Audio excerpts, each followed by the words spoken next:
Hello friends, मैं हूं doctor नीलम मोक्षलिंग जीरकपुर से। आज मैं आपको बताने जा रही हूँ डिफरेंसेस पाइल्स, फिशर और फिस्टुला के बीच में। ठीक है। पाइल्स होता है swelling inflammation of blood vessels. ठीक है ना। मतलब एनल कनाल के जो एरिया है उसकी ब्लड वेसल्स में जब ब्लड ज़्यादा इकट्ठा हो जाता है तो उसको पाइल्स कहा जाता है। जैसे कि आपने देखा होगा कि लेग्स में वेरिकोज वेन्स, अगर आपने देखा है वेरिकोज वेन्स में जब खून की नसों में खून ज़्यादा इकट्ठा हो जाता है तो वो मोटी मोटी ऊपर से मतलब देखने से नज़र आती है ना। तो यही सेम चीज़ जो है हमारे एनल कनाल के जो एरिया है वहाँ की ब्लड वेसल्स में होता है। वहाँ पर भी जो है ब्लड वेसल्स में इकट्ठा हो जाता है। ये ब्लड वेसल्स में ब्लड इकट्ठा होने का जो मेन कारण होता है वो होता है प्रेशर। जब ज़्यादा प्रेशर पड़ता है एनल एरिया पर तब जो है ब्लड इसमें इकट्ठा होता है। फिशर होता है कट पड़ जाना, क्रैक हो जाना, कोई ब्रेक हो जाना एनल कनाल के अंदर की लेयर में या फिर जो एनस है वहाँ पर। इसका मेन कारण होता है स्ट्रेचिंग। जब जो हमारा जो एनल कनाल है उसकी लेयर पर जब खिंचाव पड़ता है उसकी क्षमता से ज़्यादा, मतलब स्ट्रेचिंग जो है ज़्यादा होती है तो वहाँ पर एक कट पड़ जाता है, क्रैक पड़ जाता है इंजरी की वजह से। और जो फिस्टुला होता है, फिस्टुला में एक एबनॉर्मल ओपनिंग, एक रास्ता बन जाता है जो कि एनल कनाल के अंदर से शुरू होकर बाहर स्किन तक आता है। और इसका मेन जो कारण होता है वो होता है एब्सेस। जब एनल एब्सेस जो होता है वो बर्स्ट हो जाता है तो फिस्टुला का मतलब फिस्टुला बन जाता है। एनल एब्सेस होता है पस का इकट्ठा हो जाना एक बंद कैविटी में, और ये होता है बैक्टीरिया के इन्फेक्शन की वजह से। और बैक्टीरिया जो इन्फेक्शन क्रिएट करते हैं वो नॉर्मली वही बैक्टीरिया होते हैं जो कि हमारे डाइजेस्टिव ट्रैक्ट में, इंटेस्टाइन्स में प्रेजेंट होते हैं। ठीक है। जब ये पस जो है एक कैविटी में इकट्ठा हो जाती है और धीरे धीरे करके ये इन्फेक्शन स्प्रेड होता रहता है तो आगे जाकर ये जब बर्स्ट होता है तो एक फिस्टुला बन जाता है। अब इसका मेन रीजन है इन्फेक्शन। पाइल्स का कारण है प्रेशर। ज़्यादा प्रेशर होने की वजह से पाइल्स होती है। और कट जो क्रैक है फिशर का वो होता है स्ट्रेचिंग, और फिस्टुला का होता है एब्सेसिस, एनल एब्सेसिस और इन्फेक्शन की वजह से। ठीक है। अब जो पाइल्स होता है वो कहाँ पर होता है? पाइल्स मैंने आपको बताया था जैसे कि हमारा जो एनल कनाल है 3 to 4 सेंटीमीटर एरिया होता है, उसको ऊपर के हिस्से में 2 सेंटीमीटर और नीचे के हिस्से में 2 सेंटीमीटर डिवाइड कर दिया जाता है, क्योंकि उसका स्ट्रक्चर जो है डिफरेंट होता है। ऊपर का जो स्ट्रक्चर है वो रेक्टम से, मलाशय से, लार्ज इंटेस्टाइन है उससे, उसके जैसा होता है, मतलब सेम ऑलमोस्ट। और नीचे का जो है स्किन से अटैच होता है तो वो डिफरेंट होता है। और ऊपर वाले, जैसे मैं बताया था कि ऊपर वाले एरिया में इंटरनल एनल स्फिंक्टर होती है, मतलब गोल सर्कुलर मांसपेशियां होती है जो हमारे कंट्रोल में नहीं होती, इनवॉलेंट्री होती है। लेकिन नीचे वाले एरिया में एक्सटर्नल एनल स्फिंक्टर होता है लेकिन वो स्किन से अटैच होता है और वो हमारे कंट्रोल में होती है, वो वॉलेंट्री होती है। ठीक है। जब ऊपर का जो 2 सेंटीमीटर एरिया है वहां के ब्लड वेसल्स में ब्लड इकट्ठा इकट्ठा होता है, कंजेशन होती है, तो उसको इंटरनल हेमोरॉइड्स कहा जाता है। और जब जो नीचे का एरिया है एक्सटर्नल है, जो बाहरी से स्किन से अटैच हो, एक्सटर्नल स्फिंक्टर है, जब यहाँ के ब्लड वेसल्स में ब्लड इकट्ठा होता है तो उसको एक्सटर्नल हेमोरॉइड्स कहा जाता है। ऊपर का एरिया जो होता है पेनलेस होता है, वहाँ पे दर्द का पता नहीं चलता, इसलिए जब इंटरनल हेमोरॉइड्स होती है तो वो पेनलेस होती है, उसमें पेन नहीं होता है। लेकिन जब नीचे के एरिया में ब्लड इकट्ठा होता है तो उसमें पेन होती है। और जब नीचे वाले एरिया में ब्लड इकट्ठा होता है तो वो स्किन से ऊपर से, मतलब लम्प या नोड्यूल, हमें फीलिंग आती है, पता चल जाता है। इंटरनल हेमोरॉइड्स में क्या होता है, पेनलेस होता है, स्टार्टिंग में स्टार्ट होगा तो पता नहीं चलेगा, ब्लड धीरे धीरे इकट्ठा होता रहेगा। लेकिन यहाँ के आसपास का जो टिश्यू है, जो मसल्स वाला कनेक्टिव टिश्यू है, वो ढीला होता है, लूज होता है। तो जिसकी वजह से जब ये ब्लड ज़्यादा इकट्ठा हो जाता है तो वो ब्लड की वेसल्स लटक जाती है नीचे को। ठीक है ना। अब जब वो लटकना स्टार्ट हो जाती है तो ये ग्रेड 2 पाइल्स बोल दिया जाता है। और जब इसमें ब्लड और ज़्यादा इकट्ठा होता है और स्टूल पास करते समय, मल त्याग करते समय ये उस रास्ते से बाहर आता है और इसको अंदर करना पड़ता है तो इसको ग्रेड 3 बोल दिया जाता है। और जब यही प्रॉब्लम और ज़्यादा क्रॉनिक हो जाती है और ज़्यादा लंबे समय तक प्रेशर बना रहता है और ब्लड इकट्ठा होता है तो परमानेंटली प्रोलैप्स हो जाता है, बाहर ही रहता है, मसला अंदर नहीं जाता। स्टूल पास करने के बाद भी, और अगर हम मैनुअली ट्राई करने की कोशिश करें तो भी, तो ये होता है ग्रेड 4। अब इसमें जो इंटरनल वाले में क्या होता है कि इसका मेन कारण जो होता है वो कॉन्स्टिपेशन होता है, क्रॉनिक कॉन्स्टिपेशन। और ऐसा कोई भी रीज़न जिसकी वजह से हमारा जो है एनल का प्रेशर जो है इंक्रीज होगा, जैसे ओबेसिटी है, या लंबे समय तक मल त्याग करते समय डिफिकेशन के लिए बैठे रहना लंबे टाइम तक, या फिर जैसे असाइटस है, पेट में पानी भर जाता है, बहुत ज़्यादा पानी भर जाता है, सिरोसिस है, और इसकी वजह से जो है मतलब कि जो हमारा एनल रीजन है उसका प्रेशर इंक्रीज हो जाता है, लंबे समय तक खड़े रहना, मतलब इसके और बहुत सारे रीजंस हैं। उसके लिए आप जो मैंने पाइल्स के ऊपर अलग से वीडियो बनाई है उसमें आप देख सकते हैं। बट मेन जो रीज़न होता है वो क्रॉनिक कॉन्स्टिपेशन रहता है ज़्यादा, या फिर डिलीवरी है, प्रेगनेंसी के टाइम पर है। इसके अलावा जो फिशर है, फिशर में कट हो जाता है, क्रैक हो जाता है, उसका मेन रीज़न जो होता है लार्ज और हार्ड स्टूल होता है। क्योंकि कॉन्स्टिपेशन होगा, 2-3 दिन से मल त्याग नहीं हुआ, 4 दिन नहीं गए, तो उसमें क्या होता है स्टूल जो है लार्ज और हार्ड हो जाता है। जब वो पास आउट होता है तो उसकी वजह से एनल कनाल की जो वॉल है वो स्ट्रेच होती है और उस पर कट पड़ जाता है, एक इंजरी हो जाती है ना। तो वैसे ये भी है कि जैसे ये जो लार्ज और हार्ड स्टूल की वजह से जब कट पड़ जाता है, ये टीयर हो जाता है एनल कनाल या एनस, तो क्या होगा, क्योंकि अगर आज स्टूल पास हुआ, आज कट पड़ गया, उसके ऊपर क्रैक हो गया या टीयर हो गया, तो नेक्स्ट डे फिर दोबारा से स्टूल पास करना जाना है। तो जितनी बार आप स्टूल पास करने जाएंगे तो इसके ऊपर फ्रिक्शन मतलब खरोंच लगेगी, और स्ट्रेच की वजह से पेशेंट मतलब जिसको भी प्रॉब्लम है फिशर, वो मतलब मोशन को रोकेगा, रोकने की कोशिश, क्योंकि जितनी बार मोशन करेगा दर्द ज़्यादा होगा तो उल्टा मोशन को रोकने की कोशिश करेगा, तो उसकी वजह से ज़्यादा कॉन्स्टिपेशन होगी और नेक्स्ट डे और ज़्यादा हार्ड और स्टूल होगा, तो इससे ये प्रॉब्लम धीरे धीरे करके क्रॉनिक होती रहती है।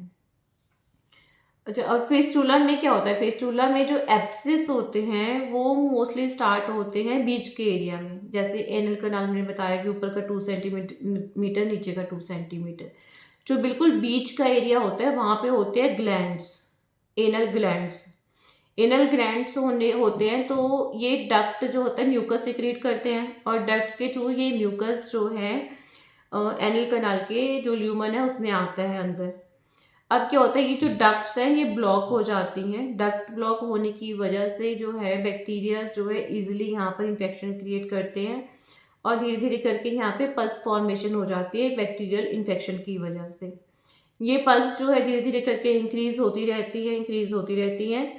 और क्योंकि ये जो एनल ग्लैंड्स हैं ये इंटरनल और एक्सटर्नल जो एनल स्फिंक्टर है, क्योंकि बीच के एरिया में दोनों मांसपेशियां होती हैं, इंटरनल भी होती हैं, एक्सटर्नल भी होती हैं। तो एक्सटर्नल और इंटरनल के बीच में जो है ग्लैंड्स प्रेजेंट होते हैं, वहां से डक्ट जो है अंदर आके ल्यूमन में खुलती है। तो ये डक्ट से होते होते होता जो बैक्टीरिया है वो एनल कनाल जो बीच में जहाँ ग्लैंड्स प्रेजेंट है वहां तक स्प्रेड करते हैं, वो वहाँ पे वो पस बनना स्टार्ट हो जाती है। उसके बाद क्योंकि इन्फेक्शन है इसमें बैक्टीरिया में, और ये पस बनी, तो धीरे धीरे करके वो नीचे स्किन में इंक्रीज करता करता एनस के पास हमें एक फुंसी जैसे नज़र आती है पस वाली।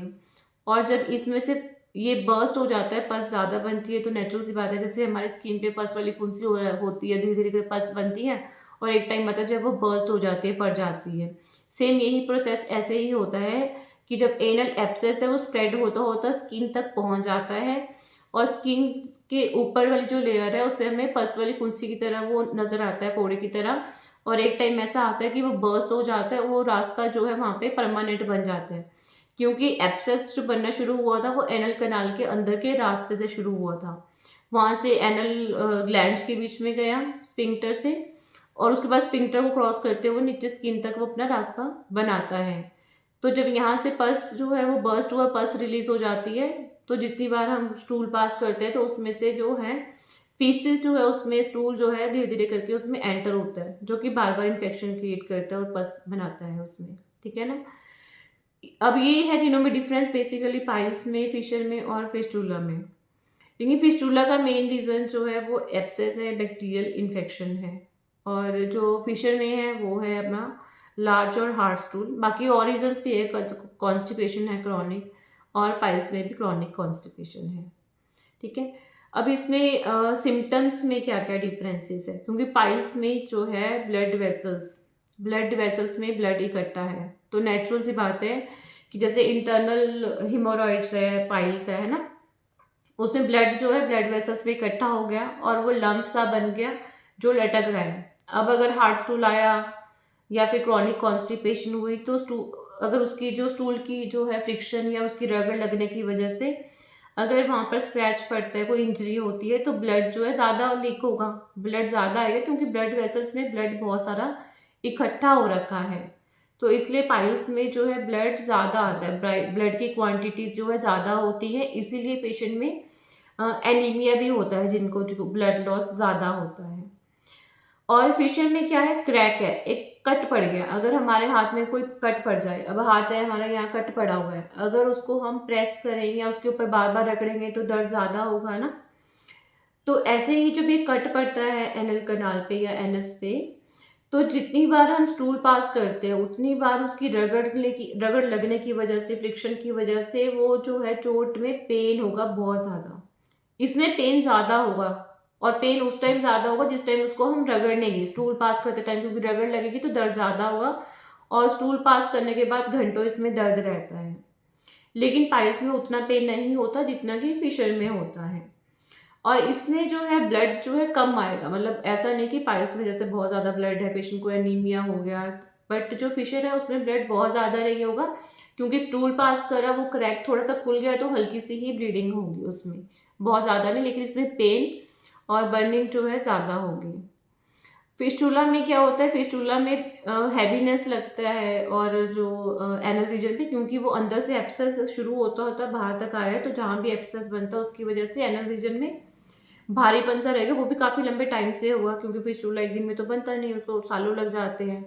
तो वो भारीपन जो एनल रीजन में कंटिन्यू काफ़ी लंबे टाइम से ही होगा। और इसमें फिस्टुला बन जाता है तो उसमें क्योंकि स्टूल जो है फिश से जो उस रास्ते से लीक आउट होगा तो बार बार उसमें डिस्चार्ज होगा, मतलब वो स्किन के आसपास जो फुंसी होगी उसमें ऐसा लगेगा बार बार वहाँ से पस लीक होगी या थोड़ा सा ब्लड लीक होगा या जो थोड़ा सा स्टूल है वो लीक होता रहेगा कॉन्टीन्यूसली, और इसकी वजह से ईचिंग होगी और पेन क्रिएट होगा जब उसमें पस इकट्ठा हो जाएगी। लेकिन जैसे ही वो बर्स्ट हो जाएगा, पस उसमें से रिलीज हो जाएगी, डिस्चार्ज उसमें से रिलीज हो जाएगा तो पेन में रिलीफ हो जाएगा। पाइल्स में जैसे कि मैंने आपको बताया है कि ब्लड वेसल्स में ब्लड इकट्ठा हो जाता है, इसकी वजह से ब्लड वेसल्स और उसके आसपास का टिश्यू जो है वो लटक जाता है, प्रोलैप्स हो जाता है। इसके प्रोलैप्स होने की वजह से जो है एनल कनाल का जो एनस है वो प्रॉपरली क्लोज नहीं होता, तो माइल्ड इनकॉन्टिनेंस होता है, थोड़ी सी लीकेज होती है जिसकी वजह से ईचिंग होती है। और फिशर में होता है कि स्पाजम्स की वजह से, कॉन्ट्रैक्शन की वजह से मांसपेशियों की ब्लड सप्लाई जो है कम होता है, ब्लड फ्लो कम होता है, जिससे कि फिशर जो है वो लेट हील होता है, हीलिंग जो है उसकी डिले होती है।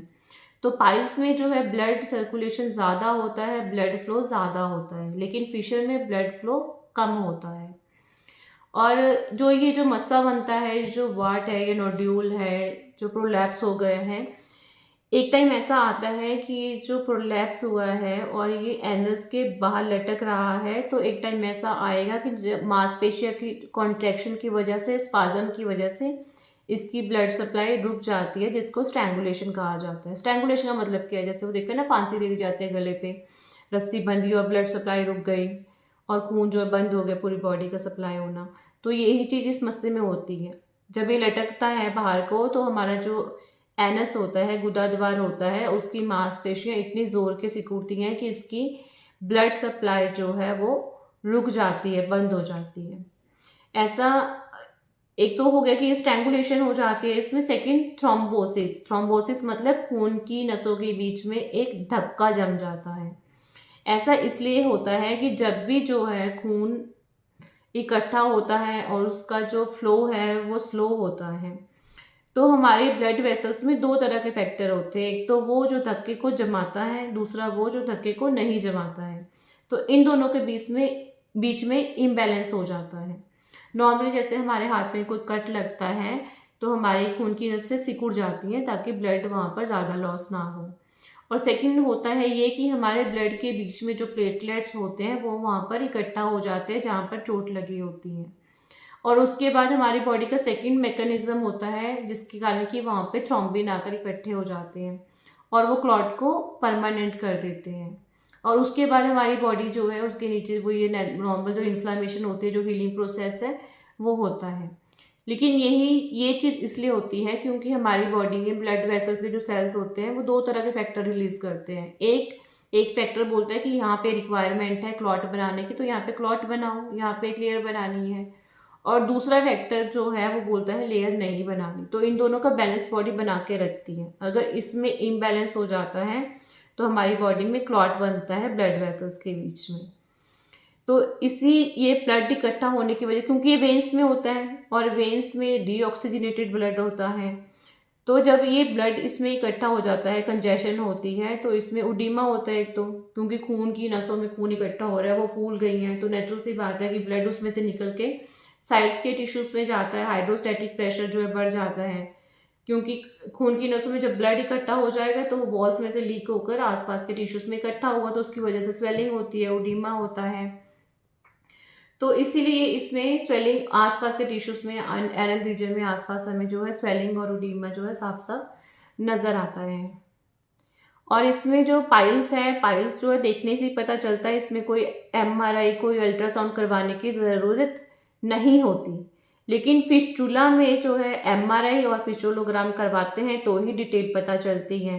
क्योंकि फिस्टुला में क्या होता है, इन्फेक्शन है, एब्सेस बन गया एक बन कैविटी में। अब वो एब्सेस एक मसल को भी क्रॉस कर सकता है, एक स्फिंक्टर को, सेकंड वाले स्फिंक्टर को भी क्रॉस कर सकता है, और वो नीचे की आने की जगह ऊपर को भी स्प्रेड कर सकता है, या फिर ब्रांचेस भी हो सकती है। जैसे एक बैक्टीरिया सीधा भी स्प्रेड कर रहा है, राइट साइड भी स्प्रेड कर रहा है, लेफ्ट साइड भी स्प्रेड कर रहा है, नीचे भी स्प्रेड कर रहा है, ऊपर भी स्प्रेड कर रहा है। तो वो चीज़ जो है वो प्रॉपर एमआरआई से या फिस्टुलोग्राम से ही पता चलेगी। लेकिन और फिशर में भी कोई एमआरआई अल्ट्रासाउंड की रिक्वायरमेंट नहीं पड़ती, बाहर देखने से पता चलता है, ज़्यादा से ज़्यादा एनोस्कोप से पता चल जाता है। और फिस्टुला में भी जो है, क्योंकि वो ब्लड वेसल्स फूली हुई साफ साफ जो एक्सटर्नल है बाहर से भी नज़र आती है, और इंटरनल जो नॉर्मली पता चल जाती है, क्योंकि बाहर को अगर एनल कैनाल में देखते हैं तो साफ साफ वो नीले नीले रंग की गुच्छे साफ साफ नज़र आते हैं।